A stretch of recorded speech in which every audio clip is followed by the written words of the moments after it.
काय बोलताय? कांदे भजी पाहिजे तशी कुरकुरीत होत नाही, तळून झाल्यावर नरम पडते. कांदा भजी भरपूर अशी तेलकट होते.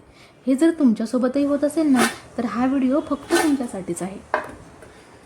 या व्हिडिओमध्ये एकदम परफेक्ट, कुरकुरीत, तेलकट न होणारी कांदा भजी कशी बनवायची तेच आपण पाहणार आहोत. या पावसात अशी कुरकुरीत खेकडा भजी नक्की बनवून खा. त्यासाठी रेसिपी पूर्ण पहा आणि आवडले तर एक लाईक, कमेंट आणि चॅनलला सबस्क्राईब करायला विसरू नका. चला सुरुवात करूया. सर्वात महत्त्वाचं, भजीसाठी लागणारा कांदा जर व्यवस्थित कापला नाही ना, तर भजी नीट तळली जात नाही. कुठे नरम तर कुठे करपते.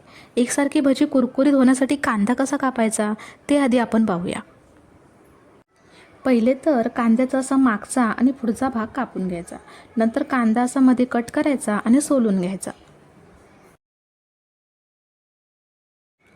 आता सुरीने हे देठाजवळ जॉईंट असतं ना, ते असं कापून घ्यायचं. म्हणजे कांदा कापल्यावर मस्त सुटा सुटा होतो. एकदम पातळ नाही किंवा जाड नाही, असा एकसारखा कांदा कापायचा. जास्त बारीक कापला तर भजीचा गोळा होतो आणि भजी पटकन करपते. अशी मस्त वाकडे तुकडे खेकडा भजी बनत नाही.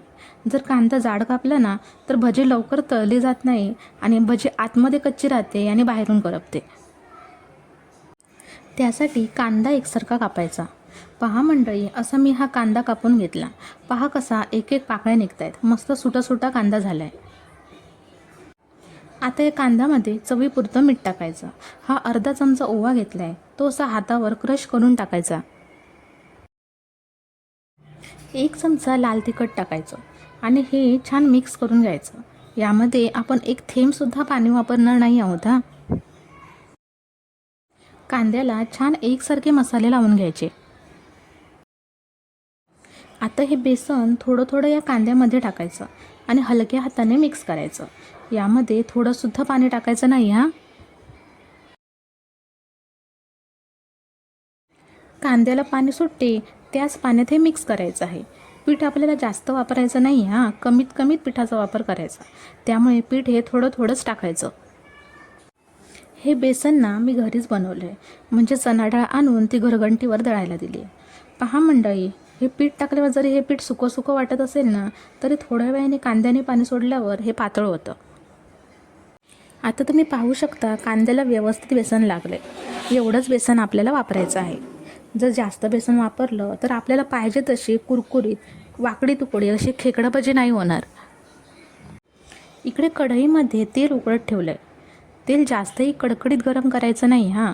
तेल गरम झाल्यावर या बॅटरमधील असा थोडा कांदा उचलून तेलात सोडायचा. असा घट्ट एकत्र गोळा करून सोडायचा नाही हां, किंवा एकदम सुटाही कांदा सोडायचा नाही. तुम्ही पाहू शकता अशा प्रकारेच कढईत मावेल एवढी भजी तेलात सोडायची. थोडे बुडबुडे कमी झाले की भजी परतायची. मीडियम गॅसवर भजी दोन्ही बाजूने छान गोल्डन कलर येईपर्यंत तळायची. गॅस फास्ट करायचा नाही हां, नाहीतर भजी वरून करपेल आणि आतमध्ये मऊ कच्ची राहील.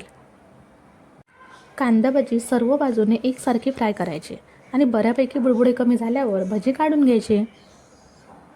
अशा प्रकारेच राहिलेली सर्व भजी फ्राय करायची. तुम्ही पाहू शकता भजीचा आवाज कसा येतोय. यावरून तुम्हाला समजतच असेल किती कुरकुरीत भजी झाली आहे ती. ही भजी ना थंड झाल्यावर तुम्ही जर प्लास्टिक पिशवीमध्ये घट्ट बांधून ठेवली ना, तरी भजी 24 तास कुरकुरीत राहील. अशी ही कुरकुरीत खेकडा भजी या पावसाळ्यात नक्की करून पहा. रेसिपी भरपूर टिप्ससह सांगितली आहे, त्यामुळे चुकण्याचा प्रश्नच नाही. कशी वाटली तुम्हाला आजची रेसिपी? आवडली तर एक लाईक आणि एक क्यूटशी कमेंट नक्की करा. आणि हो, अजून तुम्ही आपल्या चॅनलला सबस्क्राईब केलं नसेल तर पटकन सबस्क्राईब करा. तरच तुम्हाला आपल्या चॅनलवर येणाऱ्या नवनवीन रेसिपीज पाहायला मिळतील. Bye bye.